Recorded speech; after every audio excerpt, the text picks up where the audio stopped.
everyone, I'm Sarah and welcome to my channel, The Spoony Life and Beyond. Today we're actually going to be doing a deep dive into what is a invisible disability. So just letting you know that I'm actually vision impaired, so you'll probably find that I won't actually be looking directly at the camera, even though I do try. I do rely upon text to speech a lot, so sometimes I may get a little bit lost or pause, so I do apologise in advance. Also, I'm not a medical practitioner. I'm not here to give any medical advice, it's just to raise awareness. So if you are at all concerned about your health, please do seek medical attention with your medical practitioner. Sorry, I do just need to move the camera. So I'm going to get into it.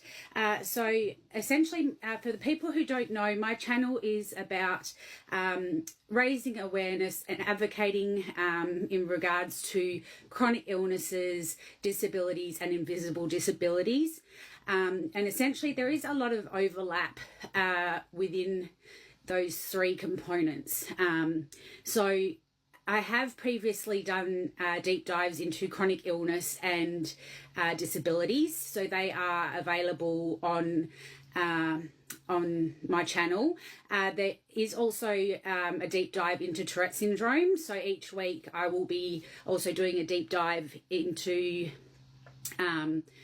a chronic illness or a disability or an invisible disability that people have requested, and there are a few requests, so please do send me a message or comment below if you would like for me to do a awareness post, a deep dive into a specific disorder.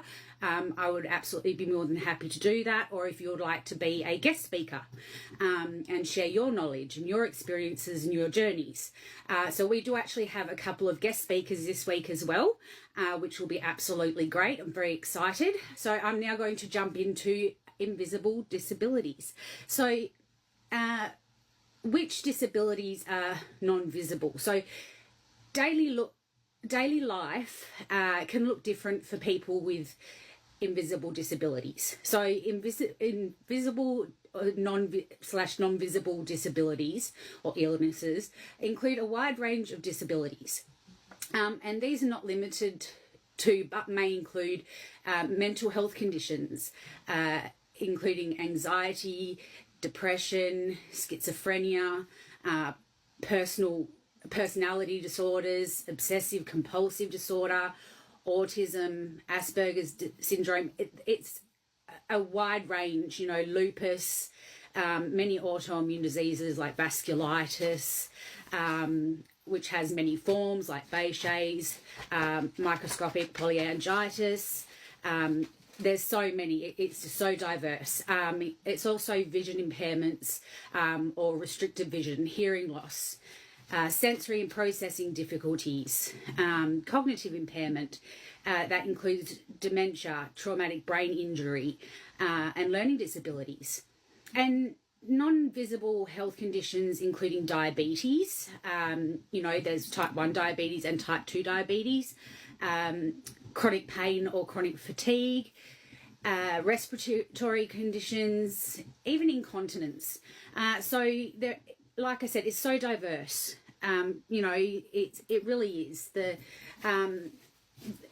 range of invisible disabilities is so diverse, and the kind of support that people with invisible disabilities need differ in regards to you know, what they're able to do versus what they need assistance with. So it's always best not to assume what kind of support someone may actually need. So listening to the needs of the disabled person and acting on them is kind of the best course of action, you know, and also not assuming that, you know, people can't talk for themselves. So, you know, how should you act towards a person with an invisible disability? You know, everybody reacts differently to the way that they're spoken to. You know, people with invisible disabilities, essentially we all want to be treated with respect and as individuals. and we all express ourselves very, very differently. We just want to be, you know, treated like we would as the general population. So even though you can't see that there's evidence of a disability, the disability still exists. It's still there. You know, we still have to live through that disability, live every day with what that disability, you know, looks like. So, you know, the other thing is nobody has to tell you they have a disability or explain what it is. So people can choose to, you know, keep it private. Some people may choose to wear a lanyard or carry a badge to show that they have a non-visible disability. For example, I now have a more visible disability because my disability has now created issues with being able to walk. And my balance, etc. So I now have a walking frame. However, because I'm visually impaired, I also have a big sign on the front of it saying vision impaired. So people know that I'm vision impaired. So, you know, if I look lost or anything like that, people are actually aware. So that's there as well. So, you know, there are different ways that people do show that they have a non-visible disability. So people are aware if they choose to. And it does show that, you know, they may also need extra support whilst travelling or shopping. Other people with invisible illnesses may prefer not to do this. Some people may wear a different lanyard or badge to alert you of their disability or impairment. You know, the other thing as well is people often ask us to define what an invisible disability is in, you know, and as I mentioned before, it could also be not just physical or mental, it could be neurological, and like I said, it's not visible from the outside, but yet it can limit or challenge a person's movements, senses, activities, and unfortunately the very fact that these symptoms are invisible can lead to misunderstandings, false perceptions, judgment. You know, like people who are parking in accessible parking space with a placard, but they look fine. Or here in Western Australia, we call them disability bays, and we have what's called an ACROD pass that we put on the dash of our car. And before my disability became more visible, I would very much get judged. But they now actually say on your, because you get a new ACROD pass here every 2 years, they update it. And so what happens is they actually now add on a thing with your ACROD pass or disability pass for your car. When you park, it actually has a thing on there stating that, you know, that not to make any judgments on people using these cards, as some disabilities are invisible and cannot be seen. So, you know, there is becoming some more awareness out there, which is good. Because, like I said, when I first started using mine, I had an invisible illness. I was yelled at, I was bullied, I was judged because I was a lot younger. Like I'm 39 now, and I first got mine about 10 or so years ago, and it did come with a lot of judgment, and it made it a lot harder. So, you know, there's also a lot of resources out there as well if you want to do some research, like the Invisible Disabilities Association. And, you know, they describe disabilities as invisible disabilities as ongoing physical or mental challenges. And the challenge could be a well-managed bump in life, or a mountain that creates severe challenges or loss. So either way, the term should not really be used to describe a person as a weaker or lesser than anybody else. So because every person has a purpose, we're all unique. We all have value, no matter what hurdles we may face. When we define an invisible disability, it helps us understand the differences and challenges that each person may experience in their daily lives. However, that disability and the name of the disability doesn't actually define us as a person. So, say for example, for myself, I have epilepsy as well. I have a seizure disorder. So I'm not going to define myself as, hi, I'm epilepsy. I'm Sarah, but I have epilepsy. I live with epilepsy, but I'm not epilepsy. So, it's also about living and looking beyond that diagnosis and that name, and allowing ourselves not to define ourselves by that name as well. So, and just because a person has a disability doesn't actually mean they are disabled. So, many people living with these challenges are still fully active with work, family, sports and hobbies. And some with disabilities can work full-time or part-time, but struggle to get through their day with little or no energy for other things. But others are unable to maintain, employment due to their disability, and have trouble with daily living activities and need assistance with their care, like showering, doing dishes, cooking meals, cleaning, gardening. So it is so diverse with chronic illnesses, with all of them, chronic illnesses, disabilities, and invisible illnesses and disabilities.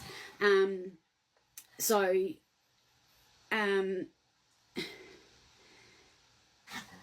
I'm just trying to catch up.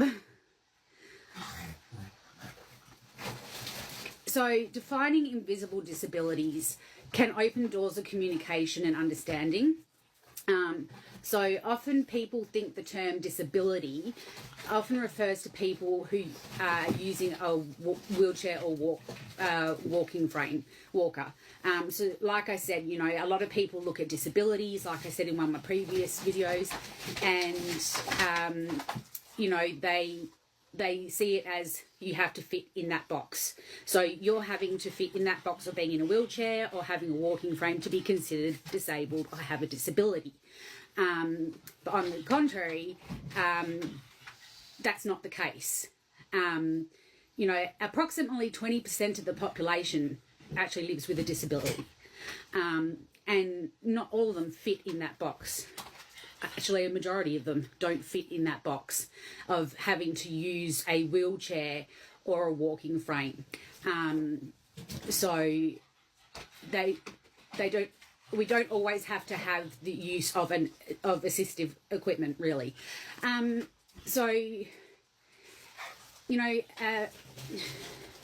lot of things that we also need to realise is that people with invisible disabilities,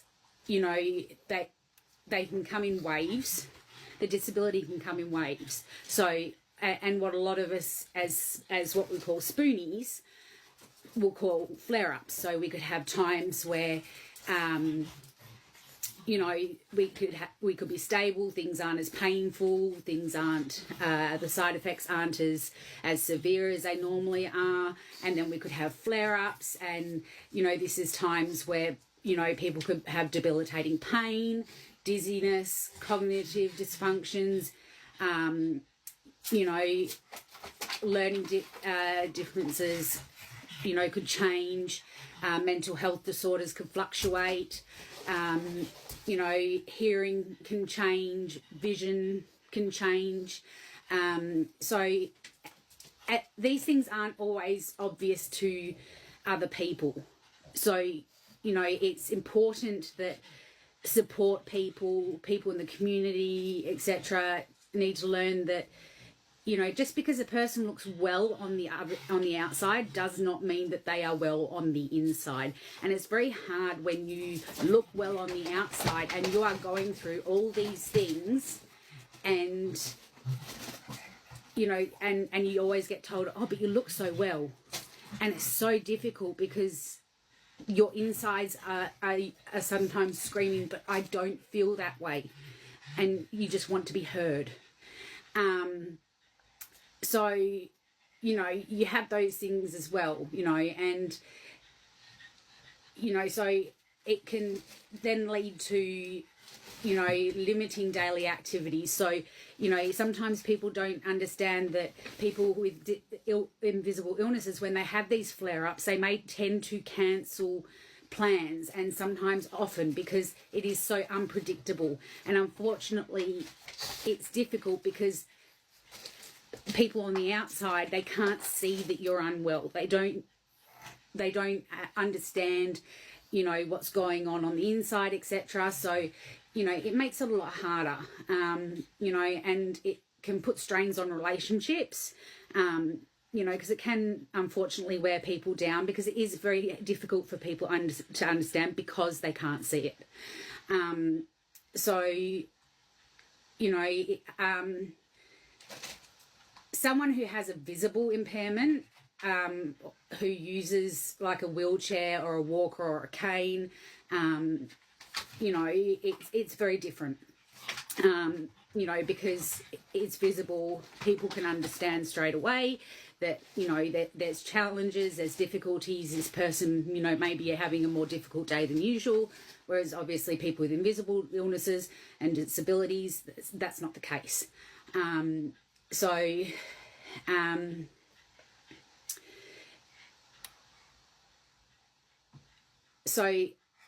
there's an international disability expert, Joni Erickson Tada, I hope I haven't pronounced that okay, explained it well when she told someone living with debilitating fatigue, quoting, "People have such high expectations of folks like you with invisible disabilities, like, come on, get your act together. But they have such low expectations of folks like me in wheelchairs, as though the thought is that we can't do much." Joni. So, you know, it shows that, you know, like I spoke about in my previous video on disabilities, you know, that there's that opposite judgment on people who are in a wheelchair or are using assistive devices to get them through, that, you know, that they aren't capable of doing anything, including sometimes speaking for themselves when they can. So, you know, it goes to show how they both kind of relate to each other or not relate to each other. So, you know, the bottom line is that everyone with a disability is different, with varying challenges and needs, as well as abilities and attributes. So, you know, we all should learn to listen with our ears instead of judging with our eyes. And that is the reason why we define invisible disabilities. And, you know, a lot of places don't have lists of specific illnesses and diagnoses that are considered invisible disabilities, because there are quite a few that relate, and they range with so many different symptoms, so many different treatments, etc. So, you know, it's very difficult to try to get a proper list as such of invisible disabilities. However, like I said, you can go to places like the Invisible Disabilities Association, where you can get more resources, more information about invisible disabilities. So, you know, when it comes to raising awareness, we can provide better support the more we understand about non-visible illnesses. So everyday things can be difficult for people with invisible disabilities. Like I said, they can include travel, work, shopping, even socialising. But we need to make sure not to judge someone based on whether their disability is visible or not, and that's crucial. And that's what I think that people in the community need to learn as well. And this also goes, you know, when it comes to participating in the workplace as well, you know, there are things in the workplace that, you know, you can speak to HR and have things put in the workplace. However, as I've previously spoken about, you know, it turns into a vicious cycle, and it's very hard to hold down a job sometimes because, like I said, you know, your health kind of goes up and down. So, you know, listening to disabled people, you know, and making sure accessibility is inclusive is really important, whether it's visible or not. You know, and it could help improve the lives of people with invisible disabilities, you know, of making it, the community, a safe place for them, of not having that judgment, of having more understanding. You know, it will make a huge difference, you know, and it will remove that stigma of when you see somebody who is parking in a disabled bay at the shops, who puts their ACROD pass on their dashboard, and they get out of the car and they don't have a wheelchair or a walking frame or a cane, and they're walking into the shops to do something. You know, it's not fair for them to be judged on that, and people need to learn that someone can have a disability and it not be seen, and you don't know what that person is actually living with, you know, like even multiple sclerosis, and some days where it's easier to walk than other days, you know, or sometimes someone can have an invisible disability and can walk short distances without assistance. And quite often you may find that somebody who has an invisible disability who can walk a short distance without assistance, they will quite often try. So therefore you won't be able to see it. Whereas if they're going to be going for a much longer walk, you may find that they may use something that is of assistance, like a wheelchair, cane, or walking frame. So it really does change. And invisible illness, like I said, it is so diverse, and it does overlap the other two sections that I do cover with this channel, the chronic illness and disability. I believe this Thursday I am going to be doing a live video about autism and discrimination with Charlie, which I'm very excited to do because I believe that, you know, it really needs to be discussed. And then we're also going to be having a guest speaker, Taryn, who we shall be talking to about chronic illnesses and invisible illnesses, and a personal journey. So we'll be talking about that as well.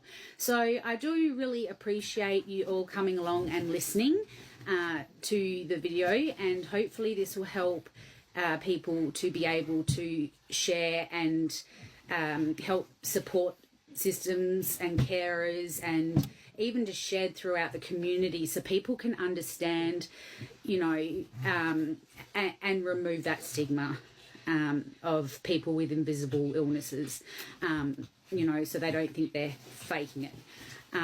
So I really appreciate it. So please do like, comment, subscribe, share. I'd really appreciate it. And I will see you in my next video. Bye. Mwah.